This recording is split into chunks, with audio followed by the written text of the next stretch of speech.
Welcome James Eliya to celluloid. ചേട്ടാ, welcome to celluloid. ചേട്ടൻ്റെ ആദ്യം എനിക്ക് അറിയാൻ ആഗ്രഹമുള്ളൊരു കാര്യം എന്ന് പറഞ്ഞാൽ ചേട്ടൻ്റെ മൂവിയിലേക്കുള്ള വഴിയാണ്.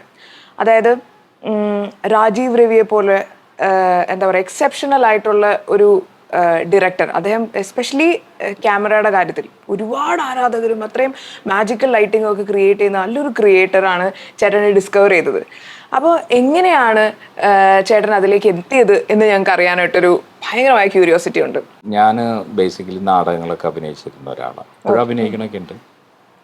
അപ്പോൾ ഒരു സമയത്ത് എനിക്കൊരു 10-25 വയസ്സുള്ള ആ ഒരു കാലഘട്ടമായിരിക്കണം. അപ്പോൾ ഞങ്ങളൊരു 5-10 പേര് കൂടിയിട്ട് കൽക്കട്ടയ്ക്ക് പോയി നാടകം കളിക്കാൻ. കയ്യിൽ കാശൊന്നുമില്ല. ഒരു 10 പേര് കൂടിയിട്ട് ഒരു നാടകമുണ്ട് ഞങ്ങളുടെ കയ്യിൽ. അപ്പോൾ ആ നാടകത്തിൻ്റെ സാധനങ്ങൾ കൊച്ചു പ്രോപ്പർട്ടി മരങ്ങളൊക്കെയാണ്. അത് കേരളത്തിൽ വളരെ പ്രസിദ്ധമായി കളിച്ചൊരു നാടകമാണ്. ഹട്ടാമല നാടിനപ്പുറം എന്നാണ് ആ നാടകത്തിൻ്റെ പേര്. Beyond the land of Hattamala എന്നാണ്. അത് പിന്നീട് പ്രിയനന്ദൻ സിനിമയാക്കി അതിനെ ബേസ് ചെയ്തിട്ട്. ഞാൻ നിന്നോട് കൂടെ ഉണ്ടോന്നോ മറ്റോ തോന്നുന്നു അവൻ പേര്. അപ്പോൾ ആ നാടകം ഞങ്ങളുടെ കയ്യിലുണ്ട്, അതുകൊണ്ട് കളിക്കാം. പിന്നെ ജോസ് ചെറുമൽ എന്ന് പറയുന്ന ഒരു ഡയറക്ടറുണ്ട് തിയേറ്ററിൽ, നാടകത്തിൽ മരിച്ചുപോയി. നാടകം അറിയുന്ന എല്ലാവർക്കും അറിയാം. അപ്പോൾ അദ്ദേഹത്തിൻ്റെ റൂട്ട് എന്ന് പറയുന്ന നാടക സംഘത്തിന് വേണ്ടിയിട്ട് അദ്ദേഹം ചെറിയ കുഞ്ഞു നാടകങ്ങൾ ചെയ്തിട്ടുണ്ട്. അതിന് തിയേറ്റർ സ്കെച്ചസ് എന്നാണ് ആള് പറയാറ്. അപ്പോൾ അത് ഞാനൊക്കെ നാടകത്തിലേക്ക് വരുന്ന സമയത്ത് ചെറുമലിൻ്റെ ഈ റൂട്ടിൽ സംഘത്തിലുള്ള ആൾക്കാരുടെ കൂടെയാണ് ഞാനും വർക്ക് ചെയ്യുന്നത്. ആ റൂട്ട് സംഘത്തിലില്ല എന്ന് മാത്രം.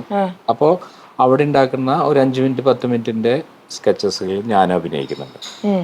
അപ്പോൾ അതും കയ്യിലുണ്ട്, വലിയൊരു നാടകമുണ്ട്. അങ്ങനെ ഞങ്ങൾ ഒറ്റ രൂപ പോക്കറ്റിലില്ലാതെ അങ്ങോട്ട് ട്രെയിൻ കയറി കൽക്കട്ടയ്ക്ക് പോയി.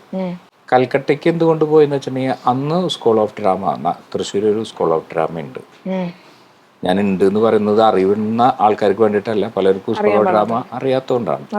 കേരളത്തിലുള്ള നാടകം പഠിപ്പിക്കുന്ന ഒരു സ്ഥാപനമാണ് അത്. തൃശ്ശൂരാണ്, കാലിക്കറ്റ് യൂണിവേഴ്സിറ്റിയുടെ കീഴിലാണുള്ളത്. അപ്പോൾ അന്ന് ഒരു 94-95 കാലഘട്ടങ്ങളിൽ ആ സമയത്ത് കൽക്കട്ടയിൽ നിന്ന് അഭിരൂപ് എന്ന് പറഞ്ഞ ഒരു ചെറുപ്പക്കാരൻ അവിടെ പഠിക്കാൻ വന്നു. അപ്പോൾ എൻ്റെ അറിവ് പരിമിതമാണ്. അത് ഞാൻ ആദ്യമേ തന്നെ ഒരു മുൻകൂർ ജാമ്യം പോലെ പറഞ്ഞോട്ടെ. കേരളത്തിന് പുറത്തുനിന്ന് ഒരാളവിടെ പഠിക്കാൻ വരുന്നത് ആദ്യമായിട്ടാണ് തോന്നുന്നു. അപ്പോൾ ആ പയ്യനെ അവിടെ കണ്ടിന്യൂ ചെയ്യാൻ പറ്റിയില്ല. പക്ഷെ ഞങ്ങൾ ആ സമയത്ത് കേരളത്തിലല്ല തൃശ്ശൂരുള്ള കുറച്ച് ചെറുപ്പക്കാർ നമുക്ക് 10-25 വയസ്സുള്ള ആ ബാല്യ, ഇപ്പൊ പറയുമ്പോൾ അതൊരു ബാല്യമാണ്. അവരൊക്കെ പുറത്ത് നാടകം ചെയ്യുന്ന ആൾക്കാരെ സ്കൂൾ ഓഫ് ഡ്രാമയിൽ വിസിറ്റ് ചെയ്യും. അവിടെ പഠിക്കുന്നവരുണ്ട് നമ്മുടെ സുഹൃത്തുക്കൾ. അപ്പൊ ഈ അഭിരൂപമായിട്ട് ഞങ്ങൾക്കൊരു കോണ്ടാക്റ്റും സൗഹൃദം. അപ്പം ഞങ്ങളുടെ ഒരു ഇഷ്ടം എന്തായിരുന്നു വെച്ചിട്ടുണ്ടെങ്കിൽ കേരളത്തിലേക്ക് ഒരാൾ വന്നതല്ലേ പഠിക്കാൻ, അപ്പൊ ആ പുള്ളിക്ക് ഒരു സപ്പോർട്ട് നമ്മൾ നിന്ന് കൊടുക്കുക എന്നുള്ളതാണ് നമ്മുടെ ഉദ്ദേശം. അങ്ങനെ അവൻ പഠിത്തം കണ്ടിന്യൂ ചെയ്യാൻ പറ്റാണ്ട് തിരിച്ചു പോകാന്ന് പറഞ്ഞപ്പോൾ അവൻ പറഞ്ഞു, ബാവുൾ ഫെസ്റ്റിവല് മറ്റോ കൽക്കട്ടയിലുണ്ട്, ബാവുൾ സംഗീതം എന്ന് പറഞ്ഞൊരു പിന്നീട് കേട്ടിട്ടുണ്ടോന്ന് അറിയില്ല. ഇല്ല, അങ്ങനെ ഒരു സംഗീതമുണ്ട്. ഞാനും അന്ന് കേട്ടിട്ടില്ല. ഇതുപോലെ തന്നെയായിരുന്നു എൻ്റെ മുഖം. അപ്പോൾ ബാവുൾ ഗായകരുടെ ഒരു ഫെസ്റ്റിവൽ കൽക്കട്ടയിലുണ്ട്. ഡിസംബർ സമയത്താണ്. ഞാൻ പോയിട്ട് നിങ്ങളെ വിളിക്കണേ, നിങ്ങൾ വരുമോ? അങ്ങനെയാണ് ഞങ്ങൾ പോകുന്നത്. അപ്പോൾ അവിടെ കൽക്കട്ടയിൽ താമസമൊക്കെ അവൻ അറേഞ്ച് ചെയ്യാം. അങ്ങനെ ഞങ്ങൾ ഇവിടുന്ന് പോയതാണ് കൽക്കട്ടയിൽ. അങ്ങനെ കൽക്കത്തയിൽ പോയി അവിടെ അപ്പോൾ സ്ട്രീറ്റിൽ കളിക്കാൻ പറ്റുന്ന നാടകങ്ങളൊക്കെ നമ്മൾ കളിച്ചു. അതിന് ഭാഷയൊന്നുമില്ല. ഫുട്പാത്തുകളിൽ നാടകം കളിച്ചിട്ടുണ്ട്. അതിലിപ്പോ ഞാൻ ഫുട്പാത്തിൽ നാടകം കളിച്ചിട്ടുള്ള ആളാണ് അങ്ങനെയൊന്നും പറയണ്ട, ഞാൻ പറയില്ല ഒരിക്കലും. കാരണം അത് എന്റെ ഇഷ്ടത്തിന് ഞാൻ കളിച്ചിട്ടുള്ളതാ. അല്ലാതെ ഞാൻ നാടകവേദിക്ക് വേണ്ടിയിട്ടോ കലയ്ക്ക് വേണ്ടിയിട്ട് ജീവിക്കുന്ന ആളല്ല, അങ്ങനെ ജീവിക്കുന്ന ആളല്ല. ഞാൻ എനിക്ക് വേണ്ടി ജീവിക്കാൻ ശ്രമിക്കുന്നത്, എന്റെ ഇഷ്ടം വേണ്ടി ഞാൻ ചെയ്യുന്നു. അത് ഞാൻ ചിലപ്പോൾ ഫുട്പാത്തിൽ കളിക്കും, വലിയ കമാനി പോലുള്ള വലിയ തിയേറ്ററിൽ കളിക്കും, അതെന്റെ ഇഷ്ടമാണ്. അപ്പൊ അവിടെ നാടകം കളിച്ച് പോകുന്നു. ദാരിദ്ര്യമാണ്, പൈസ ഒന്നും ഭയങ്കര. 10 പേരുണ്ട് ഞങ്ങള്. 150 രൂപയ്ക്കാണ് ഒരു നാടകം കളിച്ചാൽ കിട്ടുക. 10 പേർക്ക് 150 രൂപ കൊണ്ട് എന്ത് ചെയ്യാൻ പറ്റും? അവിടെ ഒരു മാസം കഴിഞ്ഞപ്പോൾ ഞങ്ങൾ ബോംബെയിൽ വന്നു. അവിടെ നിന്ന് തിരിച്ച്. അപ്പൊ ബോംബെയിൽ അന്ന് മലയാളികൾ, ഇന്നും അതെ, ബോംബെയിൽ കൂടുതലാണ് മലയാളി സമാജം എന്നൊക്കെ പറഞ്ഞ വലിയ സംഘമാണ്. ബോംബെയിൽ വന്നപ്പോൾ കുറച്ചുകൂടി നാടകത്തിന് കുറച്ചുകൂടി കളികളൊക്കെ ആയി, കുറച്ചുകൂടി പൈസക്ക് കിട്ടും. ഇപ്പം കൽക്കട്ടയിൽ മലയാളികൾ ഉണ്ടോയെന്ന് ചോദിച്ചിട്ടുണ്ട്. ഇപ്പം അവർ ഓർഗനൈസ്ഡ് ആയിരിക്കും കുറച്ചും കൂടി. മലയാളി സമാജമൊക്കെ ഉണ്ട്. പക്ഷെ അത്ര അന്ന് ഒരു നാടകം, ഒരു 10 പേര് നാടകത്തിനൊക്കെ വിളിച്ച് കളിപ്പിച്ചിട്ടൊക്കെ ഉണ്ട്. പക്ഷെ അത്ര ബോംബെ പോലെ ആയിരുന്നില്ല. അങ്ങനെ ഒരു ദിവസം ബോംബെയിൽ നാടകം കളിച്ച് ഒരു സ്ഥലത്ത് നാടകം കളിച്ചുകൊണ്ടിരിക്കലേ നാടകം കഴിഞ്ഞപ്പോൾ രണ്ട് ചെറുപ്പക്കാരനും 2 ചെറുപ്പക്കാരന്മാരും ഒരു ചെറുപ്പക്കാരി ഇങ്ങനെ നാടകം കഴിഞ്ഞിട്ട് നിൽക്കുക. അപ്പോൾ അതിലൊരാളുടെ പേര് റാസി എന്നാണ്, ഒരാൾ അജിത്താന്ന് തോന്നുന്നു. അജിത്ത് നമ്മുടെ എഡിറ്റർ സിനിമയിലൊക്കെ. പിന്നെ ഫൗസിയ എന്ന് പറഞ്ഞിട്ടുള്ള ശരി, അവർ പിന്നീട് രേവതിയൊക്കെ ചെയ്ത് ക്യാമറ ഒക്കെ ചെയ്യുന്നു. അവർ പറഞ്ഞു ഇങ്ങനെ കേരളത്തിൽ നിന്ന് കുറച്ച് ചെറുപ്പക്കാരിങ്ങനെ തിയേറ്ററൊക്കെ ആയിട്ട് ഇന്ത്യയിൽ ഇങ്ങനെ കറങ്ങി നടക്കണമെന്ന് അറിഞ്ഞു. അപ്പം ഞങ്ങൾ അവരെ ക്ഷണിക്കാൻ വന്നതാണ് പൂനെ ഫിലിം ഇൻസ്റ്റിറ്റ്യൂട്ടിലേക്ക്. അപ്പോൾ പൂനെ ഫിലിം ഇൻസ്റ്റിറ്റ്യൂട്ടിൽ അന്ന് സമരം നടക്കുകയാണ്, ഇവരൊക്കെ നേതൃത്വത്തിൽ എന്തൊക്കെയോ സമരം. പിന്നീട് സമരങ്ങൾ അവിടെ ഉണ്ടായിട്ടുണ്ട്. അപ്പോൾ ആ സമരത്തിനൊരു സപ്പോർട്ട് പോലെയാണ് ഇവർ, ആർട്ടിസ്റ്റുകളാണ് ഞങ്ങളെ കണ്ടിട്ട് വിളിക്കാൻ വന്നിട്ടുള്ളത്. എനിവേ അവിടെ നിന്ന് ഞങ്ങൾ പിന്നെ ബറോഡയിൽ പോയി. അത് കഴിഞ്ഞ് പൂനെ ഫിലിം ഇൻസ്റ്റിറ്റ്യൂട്ടിൽ ചെന്നപ്പോൾ അവിടെ വൻ സ്വീകരണമായിരുന്നു ഞങ്ങൾക്ക്, അതുവരെ ഇല്ലാത്ത രീതിയിൽ. അങ്ങനെ ഞങ്ങൾ നാടകങ്ങൾ അവതരിപ്പിച്ചു. അവിടെ കുറേ മലയാളികൾ പഠിക്കുന്നുണ്ട്. അവിടെ അന്ന് പഠിച്ചിരുന്ന ഒരാളാണ് ഈ രാജീവ് രവി. ഞങ്ങൾ ചെല്ലുമ്പോൾ അദ്ദേഹം അവിടെ ഉണ്ടായിരുന്നില്ല, നാട്ടിൽ പോയിരിക്കുകയായിരുന്നു. അപ്പം ഞങ്ങളെ കുറിച്ച് കേട്ടറിവേ ഉള്ളൂ അദ്ദേഹത്തിന്. ബാക്കിയുള്ള പല ഇപ്പോഴും മധു നീലകണ്ഠൻ ഇപ്പോഴത്തെ ക്യാമറമാൻ അവരൊക്കെ അവിടെ പഠിക്കുന്ന സമയമാണ്. അപ്പോൾ ഞങ്ങൾ ചെന്നത് അവരുടെ സമരത്തിന് കുറച്ച് സഹായമായി എന്നൊക്കെ പറയുന്നത് കേൾക്കുന്നു. കാരണം കുറച്ച് മലയാളികൾ വന്ന് നാടകം കളിക്കുന്നു. നാടകം നല്ല രസമുള്ള നാടകമായിരുന്നു. അങ്ങനെ രാജീവ് രവിനെ അവിടെ വെച്ചിട്ട് നമ്മൾ കേട്ടു. രാജീവ് രവി നമ്മളെയും കുറിച്ച് കേട്ടു. അതാണ് ഒന്നാമത്തെ സെഷൻ, രാജീവ് രവിനെ കേട്ടു. രണ്ടാമത് രാജീവ് രവി പഠിത്തമൊക്കെ കഴിഞ്ഞ് വന്നപ്പോഴേക്കും ഞാൻ തിയേറ്ററൊക്കെ വിട്ടിട്ട് ഞാൻ തിരുവനന്തപുരത്ത് ജീവിക്കുന്ന കാലഘട്ടത്തിൽ രാജീവ് രവി ഇവിടെ പുറത്തു വന്നു. അങ്ങനെ രാജീവ് രവിനെ 1-2 വട്ടം കണ്ടു. അങ്ങനെ അപ്പോൾ രാജീവ് രവിക്ക് നമ്മുടെ തിയേറ്റർ അന്ന് അവിടെ അവർ പറഞ്ഞു കേട്ടിട്ടുള്ളതും പിന്നെ എവിടെയൊക്കെ കണ്ടിട്ട് കുറച്ച് ഇഷ്ടമൊക്കെ ഉണ്ടെന്ന് രാജീവ് രവിനെ എവിടെ എറണാകുളത്ത് ഫിലിം ഫെസ്റ്റിവലിനൊക്കെ വെച്ചിട്ട് കണ്ടിട്ടുണ്ട്. ഞാനപ്പോൾ നമ്മൾ പട്ടിണിയാണ്, നമ്മൾ എന്തെങ്കിലും പണി ചെയ്താലാണ് നമുക്ക് എന്തെങ്കിലും ഒരു സാധനം കിട്ടുള്ളൂ. അപ്പോൾ എഴുതാനൊന്നും നമുക്ക് ആർക്കും അറിയില്ല, പക്ഷെ പൈസ കിട്ടണമെങ്കിൽ നമ്മൾ എന്തെങ്കിലും പണിയെടുക്കണം. പണിയെടുക്കണമെങ്കിൽ നമ്മൾ എഴുതണം. അങ്ങനെ ഞാനും മരിച്ചുപോയ നടൻ അനിൽ നെടുമങ്ങാടും കൂടി എഴുതാൻ നിർബന്ധിതരായി. ഞങ്ങൾ ഒരുമിച്ചിട്ട്, അന്ന് അനിലുണ്ട് തിരുവനന്തപുരത്ത്, അനിലു സ്കൂൾ ഓഫ് ഡ്രാമയിൽ പഠിക്കുമ്പോൾ ഒക്കെ ഞങ്ങൾക്ക് സൗഹൃദമുള്ളതാണ്. അങ്ങനെ ഒരു എഴുത്തിൻ്റെ ഒരു വശം എനിക്ക് ഒരു രുചി കിട്ടിയിട്ടുണ്ട്, എഴുതാൻ വേണമെങ്കിൽ. അപ്പോൾ ഈ രാജീവ് രവിയുടെ അമ്മാവൻ ശ്രീകുമാർ എന്നാണ് ആളുടെ പേര്. എനിവേ സോറി, ഞാൻ ആ പേര് വിട്ടിപ്പോൾ ഓർമ്മയില്ല. അപ്പോൾ ആളുടെ അടുത്ത് പോയിട്ട് ചില കഥകളൊക്കെ പറഞ്ഞു. അപ്പോൾ ആൾക്ക് അങ്ങനെ ഇഷ്ടപ്പെടുന്നില്ല. അപ്പം ഞങ്ങൾ താമസിക്കുന്നത് കുറേ അപ്പോൾ വേറെ പാവർട്ടിന്ന് വന്നിട്ടുള്ള കുറേ പണിക്കാരുടെ കൂടെയാണ്. അവരിങ്ങനെ ഈ മൊസൈക്ക് ഡിസൈനൊക്കെ താമസിക്കുന്നിടത്താണ്. അവിടെ നമ്മൾ പോയി താമസിക്കണം, മര്യാദയ്ക്ക് ജോലി എടുത്ത് എവിടെയെങ്കിലും പോയി ജീവിക്കാം, നമ്മുടെ ഇഷ്ടം ഇതാണ്, അതുകൊണ്ട് അങ്ങനെ ജീവിക്കുന്നത്. അപ്പോൾ അങ്ങനെ ഒരു ദിവസം രാത്രി വന്നപ്പോൾ ഞാൻ ചെക്കോവിൻ്റെ ഒരു കഥ പെട്ടെന്ന് അവിടെ ഞാൻ വായിച്ച് കുറേ കഴിഞ്ഞിട്ടില്ല, ആ കഥ പെട്ടെന്ന് എനിക്ക് സ്ട്രൈക്ക് ചെയ്തിട്ട് ഞാൻ അത് ആൾക്ക് പറഞ്ഞു കൊടുക്കാം എന്ന് പറഞ്ഞു. ഞാൻ അപ്പം തന്നെ, അപ്പോൾ നമ്മൾ കേൾക്കുമ്പോൾ തമാശ തോന്നും, ഈ ഇലക്ട്രിക് ലൈറ്റിന്റെ അടിയിൽ ഇരുന്നിട്ട് പഠിച്ചു എന്നൊക്കെ പറഞ്ഞ പോലെ. അപ്പൊ ഞങ്ങളിങ്ങനെ കുറെ പേര് നിരന്ന് കിടക്കുകയാണല്ലോ, കോമൺ, അതിന് പ്രൈവസി ഒന്നും ഇല്ല. അപ്പൊ അവിടെ ലൈറ്റ് ഇടണമെങ്കിൽ പിറ്റേന്ന് രാവിലെ ജോലിക്ക് പോകേണ്ട ആൾക്കാരുണ്ടായില്ലേ, അപ്പൊ അവര് ചീത്ത പറയും. അപ്പൊ അവിടെ ജോണി ഏട്ടൻ എന്ന് പറഞ്ഞ ചേട്ടനൊക്കെ പെട്ടെന്ന് ചീത്ത പറയും. അങ്ങനെ ഒരു സാധനം ഞാനത് എഴുതിയ ആൾക്ക് കൊടുത്തു. രാജീവ് രവിയുടെ അമ്മാവൻ ചെയ്തു. അപ്പൊ രാജീവ് രവിയായിട്ട് കുറച്ചുകൂടി അടുപ്പുണ്ടായി. അതെല്ലാം കഴിഞ്ഞു. രാജീവ് രവി സിനിമകൾ ചെയ്യുന്നു, ചാന്ദിനി ബാർ ക്യാമറ ചെയ്യുന്നു, ഇതൊക്കെ നമ്മൾ അറിയുന്നുണ്ട്. ഇടയ്ക്ക് കാണും, ഹായ് എന്ന് പറയും. അങ്ങനെ ഞാൻ ടെലിവിഷനുകളിൽ ജോലി ചെയ്യാൻ തുടങ്ങി. ഞാൻ ചില ടെലിവിഷനുകളിൽ ജോലി ചെയ്യുന്നുണ്ട്, പലതരം ജോലികൾ. അങ്ങനെ ഒരു ടെലിവിഷനിൽ ജോലി ചെയ്ത് കഴിഞ്ഞ് അവിടുത്തെ ജോലി രാജിവെച്ച് കഴിഞ്ഞപ്പോൾ എനിക്ക് പണിയൊന്നും ഇല്ലാണ്ടായി. അപ്പോൾ പണി ഇല്ലാണ്ടാവുമെന്ന് മാത്രമല്ല, ഇനിയിപ്പോൾ ജീവിതത്തിൽ വലിയ കാര്യമൊന്നും ഇല്ല എന്ന് തോന്നുന്ന ചില സന്ദർഭങ്ങളുണ്ടാവല്ലോ. അപ്പോൾ ഞാൻ വിചാരിച്ചു എന്നാൽ പിന്നെ ഒരു കാര്യം ചെയ്യാം. പണ്ടെപ്പോഴോ ഞാൻ ആഗ്രഹിച്ചിരുന്ന ഒന്ന് സിനിമയിൽ അഭിനയിക്കണം. ആ സമയത്ത് കുറച്ച് ചെറുതായി ട്രൈ ചെയ്തിരുന്ന, എൻ്റെ ഒരു 30 വയസ്സുള്ള സമയത്തിന് മുൻപ്. അന്നൊന്നും നമുക്ക് സിനിമയിലേക്ക് തീരെ എൻ്റർ ചെയ്തിട്ടില്ല. ആ ഒരു ആഗ്രഹം നടത്താം എന്ന് തീരുമാനിച്ചു. അപ്പോൾ എൻ്റെ ഒരു സുഹൃത്ത് തിരുവനന്തപുരത്ത് നിന്ന്, ഞാൻ എറണാകുളത്ത് താമസിക്കണേ, എൻ്റെ അവിടെ വന്നപ്പോൾ ഞാൻ ചോദിച്ചു എന്താടാ. അപ്പം അവൻ വരാറുണ്ട്, ഇപ്രാവശ്യം എന്താ വന്നത്? അല്ല, ഞാൻ രാജീവ് രവിനെ കാണാൻ വന്നത്. അപ്പം എന്തേ? അല്ല, രാജീവ് ഒരു പടം ചെയ്യണമെന്ന് പറഞ്ഞു, ഞാനൊന്ന് കാണാമെന്ന് വിചാരിച്ചു എന്ന് പറയും. ഇപ്പം രാജീവ് രവിനെ എൻ്റെ ഒപ്പം തന്നെ പരിചയമുള്ള ആളാണ് അവൻ ഈ നാടക സംഘത്തിലൊക്കെ വന്നിട്ടുള്ളതാ. അപ്പം ഞാൻ എന്നോട് തന്നെ ചോദിച്ചു, ഇത് എന്ത് മണ്ടനാണ് ഞാൻ. അവൻ തിരുവനന്തപുരത്ത് നിന്ന് വണ്ടി കയറി എൻ്റെ വീട്ടിൽ താമസിച്ച് കടവന്തറയിലുള്ള രാജീവ് രവിനെ കാണാൻ പോകുന്നു. ഞാനിവിടെ സിനിമയിൽ അഭിനയിക്കണം എന്ന് പറഞ്ഞ് രാജീവ് രവിയുടെ നമ്പർ, അപ്പം ഞാൻ അവനോട് ചോദിക്കാൻ പറ്റില്ലല്ലോ ഫോൺ നമ്പർ. അവൻ കാരണം മോശമല്ലേ, അവൻ്റെ റോള് ഞാൻ തട്ടിയെടുത്തൊന്നും തോന്നരുതല്ലോ. അങ്ങനെ രാജീവിനെ വിളിച്ചപ്പോൾ രാജീവ് പറഞ്ഞു, ഞാൻ നമുക്കൊന്ന് കാണാം. പിന്നെ കാണാം. അങ്ങനെ 3 പ്രാവശ്യം രാജീവ് രവിനെ വിളിച്ചു, 3 പ്രാവശ്യം അദ്ദേഹത്തിന് കാണാൻ പറ്റിയില്ല. അവസാനം ഞാൻ പറഞ്ഞു, അപ്പം ഞാൻ ഈ സിനിമയിൽ അഭിനയിക്കാമെന്ന് വിചാരിച്ചിട്ട് എൻ്റെ ഈ മുഖം കൊണ്ടൊന്നും സിനിമയിൽ അഭിനയിക്കാൻ പറ്റില്ല എന്ന് ഉത്തമ ബോധ്യമുള്ള ആളാണ് ഞാൻ. അപ്പം ഞാൻ എന്ത് ചെയ്തു, സിനിമയിൽ അഭിനയിക്കണേ എന്ത് ചെയ്യണം, കയ്യിലാണെങ്കിൽ അതിന് വരുമാനമൊന്നുമില്ല, അപ്പോൾ ആ കൂടി ചെയ്യാൻ പറ്റുന്ന മുടി നീട്ടി വളർത്തുക എന്ന് പറയുന്നതാണ്. മുഖമൊന്നും മാറ്റാം, മുടിയൊക്കെ ഇവിടം വരെയായി. ഞാൻ രാജീവ് 3ാമത്തെ തൊട്ടും അത് മിസ്സായി പോവാ. രാജീവിന് ആഗ്രഹമില്ലാണ്ടല്ല, അവൻ്റെ ഓരോ തിരക്കുണ്ട്. ഞാൻ പറഞ്ഞു, ഇടാ എൻ്റെ മുഖമൊക്കെ ആകെ മാറി, ഞാൻ മുടി നീട്ടി വളർത്തിയിട്ട് നീ ഒന്ന് കാണ് എന്ന് പറഞ്ഞു. അവൾ ചിരിച്ചു. അപ്പോഴും കണ്ടില്ല. അങ്ങനെ കുറേ നാൾക്ക് ശേഷം ഞാനൊരു നാടകം ഡയറക്റ്റ് ചെയ്തിരുന്നപ്പോൾ എൻ്റെ കാസ്റ്റിംഗ് ഡയറക്ടറിനെ വിളിച്ചു, രാജീവിനെ ഒന്ന് കണ്ടാൽ. അങ്ങനെയാണ് രാജീവിനെ കാണാൻ ചെല്ലുന്നത്.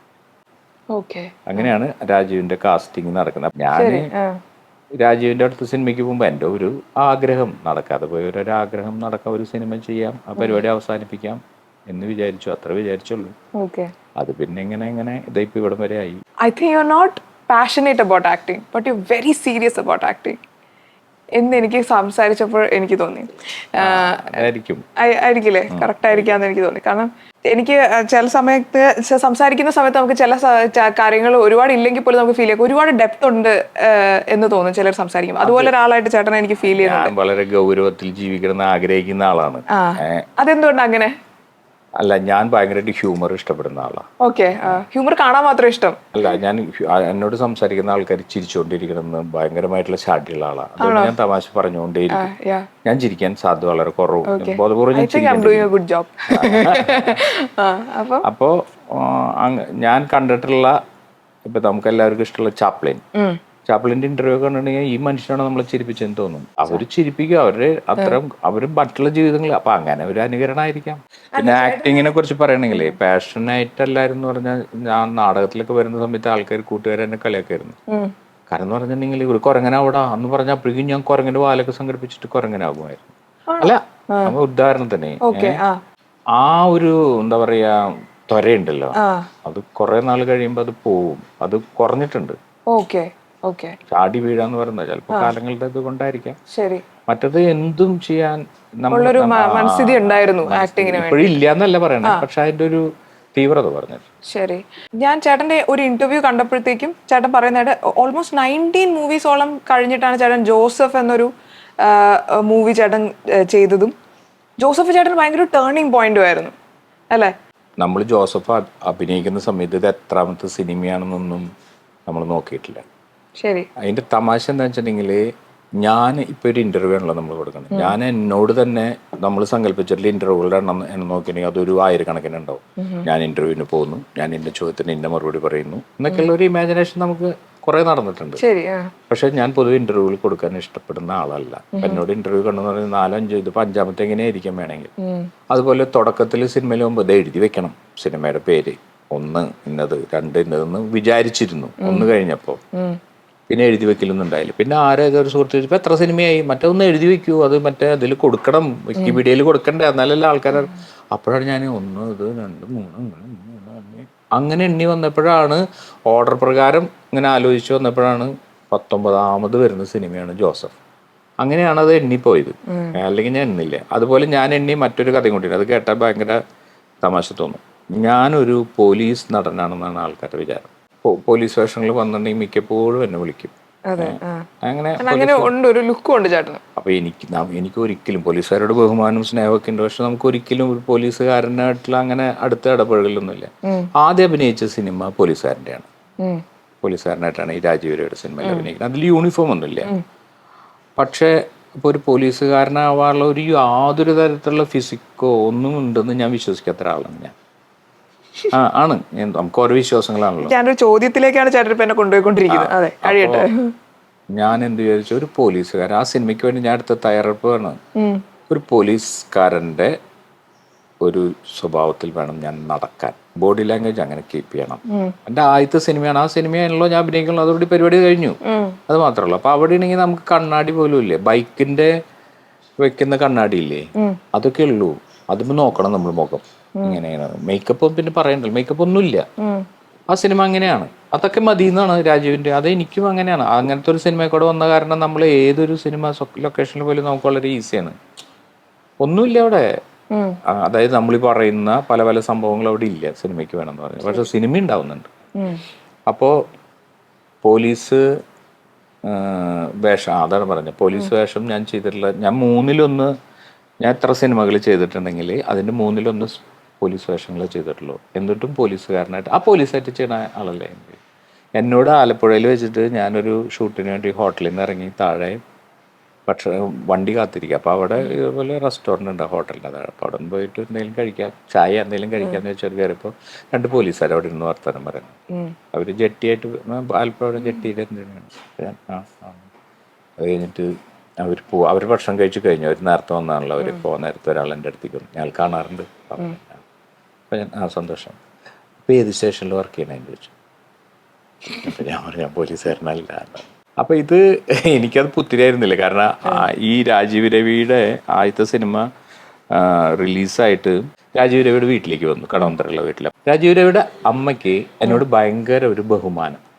മറ്റുള്ളവരൊക്കെ രാജീവ് രവിയുടെ സുഹൃത്തുക്കളായിട്ട് അമ്മ കാണുന്നു, എന്നോട് ഭയങ്കരമായിട്ട് ചായ കുടിക്കണോ, മറ്റൊരു ചായ വേണോ എന്നൊക്കെ ചോദിക്കുമ്പോൾ എന്നോട് ചായ ആയാലോ. അപ്പോൾ എനിക്ക് കാര്യം മണത്തു, ഞാൻ മിണ്ടാതിരിക്കട്ടാ. കുറേ കഴിഞ്ഞപ്പോൾ രാജീവ് രവിക്ക് മനസ്സിലായത്. അപ്പോൾ രാജീവ് പറഞ്ഞു, അമ്മ എന്താ വിചാരിച്ചേ, ആള് പോലീസാന്ന്? അല്ല പോലീസല്ലേ ഞാൻ പറഞ്ഞു. അപ്പോൾ അവിടെ എല്ലാവരും കൂട്ടച്ചിരിയായി. അപ്പോൾ ആ രാജീവ് രവിയുടെ അമ്മ വിചാരിച്ചിരിക്കുന്നത് ഞാൻ പോലീസാണെന്നാണ്. ആ സിനിമയിലെ അതുകൊണ്ടായിരിക്കാം, അല്ലെങ്കിൽ എൻ്റെ മുഖത്തിൻ്റെ ആയിരിക്കാം. ഞാൻ വേറൊരു കാര്യം ചോദിക്കട്ടെ, അതായത് ചേട്ടനൊരു തിയേറ്റർ ബാക്ക്ഗ്രൗണ്ടും കൂടെ ഉണ്ട്. ചേട്ടൻ നറേറ്റ് ചെയ്യുമ്പോൾ ചില ഡയലോഗ്സ്, ഇപ്പം ചേട്ടൻ ഇരട്ടയിൽ ചേട്ടൻ നമ്മുടെ ജോജുവിൻ്റെ കൂടെ ഇരുന്നിട്ട് അദ്ദേഹത്തെ ഉപദേശിക്കുന്ന കുറച്ച് നേരം നിങ്ങൾ ഒരുമിച്ചിരുന്നിട്ട് ചേട്ടൻ സംസാരിക്കുന്ന സീനുകളാണെങ്കിലും, ഭൂതകാലത്തിൽ ചേട്ടൻ നമ്മുടെ സൈജു കുറുപ്പിനോട് ചേട്ടൻ സംസാരിക്കുന്ന ഇതാണെങ്കിലും, ചേട്ടൻ്റെ കുറച്ച് ദീർഘമായ സംസാരമാണ്, കുറച്ച് ഇമോഷൻസ് പറയും. ഭയങ്കര വലിയ വലിയ കാര്യങ്ങളൊന്നും അല്ല പറയുന്നത്, കുറച്ച് ഇമോഷൻസ് ആണ് ചേട്ടൻ കയറി. അപ്പോൾ അതിൻ്റെ നറേഷൻ രീതിയിലൊക്കെ പക്വമായൊരു മോഡുലേഷൻ ഉള്ളതുപോലെ കേൾക്കുന്നവർക്ക് ഫീൽ ചെയ്തു. അത് നാടക ബാക്ക്ഗ്രൗണ്ടിൽ നിന്ന് വന്ന് ചേട്ടന് കിട്ടിയൊരു ഇതാണോ? ചോദ്യം എനിക്ക് ഇഷ്ടപ്പെട്ടു, പക്ഷെ അതിനൊരു ഉത്തരം എൻ്റെ ഇല്ല. കാരണം അതിനെ എവിടുന്ന് വന്നു, ഉത്തരമില്ലാത്ത നല്ല ചോദ്യം. കാരണം അതിനൊരു കറക്റ്റ് ആൻസർ ഇല്ല, എവിടുന്ന് വന്നു എന്നൊന്നും നമുക്കറിയില്ല. അല്ല, ഞാൻ ചോദിക്കുന്നത് തിയേറ്ററിന്റെ ഇൻഫ്ലുവൻസ് ആണോ? അത് തിയേറ്ററിന്റെ ഇൻഫ്ലുവൻസ് ഉണ്ടായിരിക്കാം. ഇപ്പോഴാണെങ്കിൽ ചേട്ടൻ സംസാരിക്കുമ്പോൾ നറേഷന് ചേട്ടൻ ഒരു സ്കില്ലുള്ള പോലെ. ഫസ്റ്റ് ഓഫ് ഓൾ ചേട്ടൻ ഒരു സ്കില്ലും അംഗീകരിക്കുന്നില്ല എന്നുള്ളത് എനിക്ക് ചേട്ടനെ സൂചിപ്പിക്കേണ്ട ഒരു കാര്യമാണ്. ചേട്ടന്റെ സൗന്ദര്യം ചേട്ടൻ അംഗീകരിക്കുന്നില്ല. ആദ്യമേ പറഞ്ഞ് രാജീവ് രവി എടുക്കുമെന്ന് അറിയില്ല, അത്രയും ലുക്കൊന്നും എനിക്കില്ലാന്ന്. പിന്നെ പറഞ്ഞ് ഫിസിക് ഇല്ലാന്ന്, ഇപ്പൊ പറയുന്ന നറേഷൻസ്. അത് വളരെ മോശമായ കാര്യമാണ് ചേട്ടാ. അങ്ങനെ ആയിക്കോട്ടെ, കാരണം എനിക്ക് ഇപ്പൊ എല്ലാ ആൾക്കാരും എന്താ പറയുന്നത്, എനിക്കിത് ഇവിടെ ഉണ്ട് എന്ന് പറഞ്ഞിട്ട് ഇപ്പൊ നമ്മുടെ സോഷ്യൽ മീഡിയ ഞാനിവിടെ ഉണ്ട്, എനിക്കിത് ഇവിടെ ഉണ്ട്, എനിക്ക് കഴിവെന്ന് പറയുന്നല്ലോ. അംഗീകരിക്കാം, കുഴപ്പമില്ല. അല്ല, അതിലുള്ളതുണ്ട് ഇല്ലാത്തതുണ്ടല്ലോ. അപ്പൊ ഒന്നും ഇല്ല എന്ന് പറയുന്നതല്ലേ നല്ലത്. അതാണ് കുറച്ചുകൂടി ബെറ്റർ. നമ്മൾ നാട് ഓടുമ്പോ നടുവ് ഓടണം എന്നൊക്കെ പറയുന്നതിനെ എതിരെ നിൽക്കാമല്ലോ. അങ്ങനെ എതിരെ നിൽക്കാൻ വേണ്ടിട്ടല്ല, നമുക്ക് കോൺഫിഡൻസിന്റെ കുറവൊന്നുമില്ല. പക്ഷെ ഞാനിവിടെ ഉണ്ടെന്ന് എന്റെ ഫേസ്ബുക്ക് അക്കൗണ്ട് ഇൻസ്റ്റ നോക്കിയിട്ട് ഞാൻ നോക്കിക്കോളൂ, എന്റെ പല സുഹൃത്തുക്കളും ചീത്ത പറയാറുണ്ട്. എനിക്ക് അതിനോട് ഇൻട്രസ്റ്റ് ഇല്ലാത്തതുകൊണ്ടാണ്. ഞാനിവിടെ ഉണ്ടെന്ന് കാണിക്കണം, എന്നാലാണ് നിനക്ക് വർക്ക് വരല്ലോ, എന്നാലാണ് നീ ഇവിടെ ഇന്നത്തെ കാലത്ത് പിടിച്ചിക്കൊള്ളൂ എന്നൊക്കെ പറയുന്നുണ്ട്. പക്ഷെ I am not at all interested in that. കാരണം ഇവിടെ ഇരുന്ന് ഒരു ഫോട്ടോ എടുത്തു, അവിടെ ഇരുന്നൊരു ഫോട്ടോ എടുത്ത് അത് പെട്ടു, ഇന്ന കൂടെ ഷീമിയുടെ കൂടെ സൂര്യ ടിവിയുടെ ഇന്റർവ്യൂവിൽ ഞാൻ മേക്കപ്പിന് മുൻപ്, അങ്ങനെയൊക്കെ പലതും ഇടാലോ. അങ്ങനെയല്ല എല്ലാവരും ചെയ്യുന്നേ. അതിനോട് എനിക്ക് താല്പര്യമില്ല എന്നുള്ളൂ. പിന്നെ ഡയലോഗ് ഡെലിവറിയുടെ കാര്യം, ഈ മോഡുലേഷൻ എന്ന് പറയുന്നത് എനിക്ക് ഭയങ്കര ഇഷ്ടമുള്ള ഒരു കാര്യം. മോഡുലേഷൻ അത് തിയേറ്ററിൽ നിന്ന് വന്നിട്ടുള്ളതായിരിക്കാം. ഇങ്ങനെ ആരോഹണ അവരോഹണങ്ങളിൽ പറയാന്ന് പറയുന്നത് അവതരിപ്പിക്കേണ്ട രീതിയിൽ തന്നെ അവതരിപ്പിക്കേണ്ട രീതി അതാണോന്നും നമുക്ക് അറിഞ്ഞിട്ടില്ല. നമുക്ക് അങ്ങനെ പറയാം. അപ്പോൾ സിനിമയിൽ വന്നപ്പോൾ സിനിമ മാറിയതുകൊണ്ടാണ് ഞാനിവിടെ സിനിമയിലേക്ക് വന്നിട്ടുള്ളത്. രാജീവ് രവിയുടെ കാലഘട്ടം, ആ സിനിമ മുതൽ നമ്മുടെ ചുരുങ്ങിയ വർഷം ആ കാലഘട്ടം മുതലെങ്കിലും ഒരു 10-12 വർഷം മുമ്പെങ്കിലും നമ്മുടെ മലയാള സിനിമയുടെയും മൊത്തം ഇൻഡസ്ട്രിയുടെ എല്ലായിടത്തും ഉള്ളതിന്റെ ഭാഗമായിട്ടായിരിക്കാം സിനിമകളുടെ സ്വഭാവം മാറി. സിനിമകളിൽ അഭിനയിക്കണം. ഇപ്പൊ അത് മാറിക്കൊണ്ടേയിരിക്കാണല്ലോ. അപ്പൊ അങ്ങനെ മാറിയത് കൊണ്ട് മാത്രം അഭിനയിക്കാൻ വന്നിട്ടുള്ള ഒരാളാണ് ഞാൻ. പഴയ കാലത്തെ രീതിയിൽ തന്നെ സിനിമ നടക്കുകയാണെങ്കിൽ ഞാനൊന്നും വരികയില്ല. ഉറപ്പായിട്ടും വരില്ല. കാരണം എന്നേക്കാൾ ടാലന്റഡ് ആയിട്ടുള്ള നടന്മാരും നടിമാരും ഒക്കെ ഉണ്ട്, എനിക്ക് പരിചയമുള്ളവരുണ്ട്. ഇതൊക്കെ നമുക്ക് ഓരോ സമയത്തിന്റെ ഓരോ ചെറിയ മിന്നൽ കൊണ്ട് അങ്ങോട്ട് കയറി പോകുന്നതാണ്. അപ്പോൾ ഈ മോഡുലേഷന്റെ പ്രശ്നം എന്താ വെച്ചിട്ടുണ്ടെങ്കിൽ, മോഡുലേഷൻ എനിക്ക് ഇഷ്ടമാണ്. ആരോഹണ അവരോഹണങ്ങളിൽ സംസാരിക്കുക, പലരും എന്നോട് പറഞ്ഞിട്ടുണ്ട്. അപ്പോൾ മോഡുലേഷനിൽ ഇതറിയാതെ നമ്മൾ ഭ്രമിച്ചു പോകും. അപ്പോൾ ആദ്യമൊക്കെ സിനിമയിൽ വരുമ്പോൾ പറയും ചേട്ടാ നാടകം വന്നിട്ടാന്ന് പറയും. അപ്പോൾ സോറി, കാരണം നാടകം സ്വാഭാവികമായിട്ട് വരുമല്ലോ ഉറപ്പായിട്ടും. അതെ, വരും. അതാ പ്രേക്ഷകനെ അറിയേണ്ട കാര്യമില്ല. നമ്മൾ പറയും വരുമല്ലോ, പിന്നെ നീ നാടകത്തിൽ അഭിനയിച്ച് എന്നെ വിളിക്കുമ്പോൾ വരില്ല, അത് കാര്യമില്ല. കുറെ കഴിഞ്ഞപ്പോൾ ആ നാടകം എന്നുള്ള വാക്ക് മാറ്റി ചേട്ടാ ഡ്രാമ വന്നു, ഡ്രാമാറ്റിക് ആയത് വേണ്ടെന്ന്. അതും ശരി, നാടകത്തിന്റെ വേറൊരു ഭാഷ. കുറെ കഴിഞ്ഞ് ഇപ്പൊ പറയുന്നത് എന്താ വെച്ചിട്ടുണ്ടെങ്കിൽ ചേട്ടാ അത് സിനിമാറ്റിക്കായി, അഭിനയിച്ച് സിനിമാറ്റിക് ആയപ്പോ നമ്മൾ നോക്കുമ്പോൾ സിനിമാറ്റിക് സിനിമയിലാണ് അഭിനയിക്കണേ, പിന്നെ സിനിമാറ്റിക് ആവില്ലേ എന്ന് ചോദിച്ചു. നമുക്ക് ഉള്ളിൽ ചോദിക്കാം, പക്ഷെ കാര്യം എനിക്ക് മനസ്സിലായതുകൊണ്ട് ഞാൻ ചോദിച്ചില്ല. പക്ഷെ ഞാനിത് പലരോടും പറഞ്ഞ് ചിരിക്കാറുണ്ട്. സിനിമയിൽ അഭിനയിക്കാൻ പോയിട്ട് സിനിമാറ്റിക്കായി എന്നോട് ലിറ്ററലി പറഞ്ഞു ചേട്ടാ അത് സിനിമാറ്റിക്കായി വേണ്ട. എന്താ ഒരു പോയിന്റ് ഔട്ട് ചെയ്ത്? അതായത് അപ്പൊ ഇത് നമ്മൾ സ്വാഭാവികമായിട്ട് അന്വേഷിക്കണല്ലോ. എന്റെ നിലനിൽപ്പിൽ ഞാൻ അന്വേഷിച്ചു സ്വയം. എനിക്ക് തോന്നിയ കാര്യം പറയാം. ഞാൻ ഒരിടത്തും പോയിട്ട് അഭിനയം പഠിക്കുകയോ ഒരു സ്കൂളിൽ പോയി പഠിക്കുകയോ ഒന്നും ചെയ്തിട്ടില്ല. ഞാൻ അന്വേഷിച്ച കാര്യമായിട്ട് പറയണം. പക്ഷെ അപ്പൊ എവിടുന്നാണ് എന്നിൽ അഭിനയിക്കാൻ ഒരു ആഗ്രഹം ഉണ്ടായിട്ടുണ്ടാവുക? ഞാൻ നാടകങ്ങളിൽ അഭിനയിച്ചിട്ടുണ്ടെങ്കിലും അതിനു മുമ്പൊന്നും നാടകങ്ങൾ കണ്ടിട്ടുമില്ല. ഞാൻ കണ്ടിട്ടുള്ള സിനിമകൾ മാത്രമാണ്. അപ്പൊ ആ സിനിമകളിൽ അഭിനയിക്കുന്ന ഒരു രീതിയുണ്ട്. ഞാൻ പ്രേം നസീറിന്റെ സിനിമകൾ മുതൽ എന്റെ വീട്ടുകാർ ഭയങ്കര ഇഷ്ടമാണ്. സത്യന്റെ സിനിമകൾ എന്റെ വീട്ടുകാർക്ക് ഇഷ്ടമല്ല. അപ്പൊ എന്റെ 5 വയസ്സിലൊക്കെ ഉള്ള ഒരു ഓർമ്മ എന്ന് പറഞ്ഞാൽ എന്റെ ഓർക്കത്തിൽ നിന്ന് വിളിച്ച് സെക്കൻഡ് ഷോയ്ക്ക് കൊണ്ടുപോകുന്നതാ. പ്രേം നസീറിന്റെ ജയന്റ് ഒക്കെ പടം എന്റെ വീട്ടിൽ വെച്ചിട്ടുണ്ട്, ഫ്രെയിം ഒക്കെ ചെയ്തിട്ട്. സത്യന്റെ കാണിക്കില്ലേ? അതാണെങ്കിൽ സത്യന്റെ സിനിമകൾ വളരെ വർഷങ്ങൾക്ക് ശേഷമാണ് ഞാൻ കണ്ടു തുടങ്ങിയത്. പ്രേം നസീറാണ് നമ്മുടെ ആരാധ്യ പുരുഷൻ. അവരുടെ ഒരു പാറ്റേണിൽ നിന്ന് കഴിഞ്ഞു വന്ന് നമ്മള് മമ്മൂക്ക, ലാലേട്ടൻ എന്നൊക്കെ പറയുന്ന നടന്മാരിലൂടെ, അതിനു മുമ്പ് സോമൻ, സുകുമാരൻ, അങ്ങനെ വന്നിട്ട് ഒരുപാട് കാര്യങ്ങൾ സിനിമയിൽ മാറിയിട്ടുണ്ട്. ശരി, ഓക്കെ. ഓ, അതാണ് സിനിമാറ്റിക് ആവുന്ന സിറ്റുവേഷൻസ് ഷൂട്ട് ചെയ്യുമ്പോൾ മറ്റേ സിനിമാറ്റിക് ആണ്. അത് ഇപ്പൊ പക്ക റിയൽ ലൈഫിൽ എന്താണെന്നുള്ളതാണ്. നമ്മൾ സക്സസ് ആയിട്ടുള്ള പല സിനിമകൾ എടുത്ത് നോക്കിയോളൂ, അതൊക്കെ പല സിനിമകളും ഇപ്പോഴത്തെ പിള്ളേര് ഇപ്പോഴത്തെ സാഹചര്യത്തിൽ സംസാരിക്കുന്ന പോലെയല്ല എടുക്കുന്നത്. മറ്റേത് അതല്ല, ഒരു ഡ്രാമാറ്റിക് ഒരു സാധനം ഉണ്ടാക്കണം. അതായിരിക്കണം നാച്ചുറാലിറ്റി എന്നുള്ള പോലത്തെ ഒരു ബിഹേവിയർ ആക്ടിങ് എന്താണെന്ന് നിങ്ങളൊരു ഭയങ്കര ബിഹേവിയർ ആക്ടറാന്നൊക്കെ പറയുമ്പോൾ ഞാൻ ബിഹേവിയർ ആക്ടിങ് എന്താണെന്ന് ഞാൻ ആലോചിച്ചിട്ടുണ്ട്. ഒരു യൂട്യൂബർ ഏതൊരു സിനിമയിൽ പറഞ്ഞു, എന്നെ പറ്റി പറഞ്ഞു മെത്തേഡ് ആക്ടിങ് ആണ്. മെത്തേഡ് ആക്ടിങ് ആണ്. അപ്പോൾ കേൾക്കാൻ നല്ല രസമുണ്ട്, പക്ഷെ എനിക്ക് എന്താണെന്ന് അറിയില്ല. ഞാൻ പോയി നെറ്റിൽ പോയി സത്യം പറഞ്ഞ് ഞാൻ പോയി തപ്പി നോക്കിയിട്ടുണ്ട്. അപ്പൊ ഇതൊന്നും അറിഞ്ഞ് സംഭവിക്കുന്നല്ലേ, ഈ മോഡുലേഷൻ പോലെ തന്നെ അറിഞ്ഞിട്ട് സംഭവിക്കുന്നത്. എന്നെ സംബന്ധിച്ചിടത്തോളം അത് അറിഞ്ഞുകൊണ്ട് ഇതെങ്ങനെ അങ്ങോട്ട് ചെയ്തേക്കാം. ജോസഫ് സിനിമയിൽ അഭിനയിക്കുമ്പോൾ ഈ പടം ഹിറ്റ് ആകുമെന്നോ അല്ലെങ്കിൽ ഇതെങ്ങനെ സംഭവിക്കുമെന്നൊന്നും അറിഞ്ഞ് ചെയ്യുന്നതല്ല, ഞാൻ അറിഞ്ഞ് ചെയ്യുന്നതല്ല, നമ്മളതങ്ങനെ ചെയ്യുന്നു.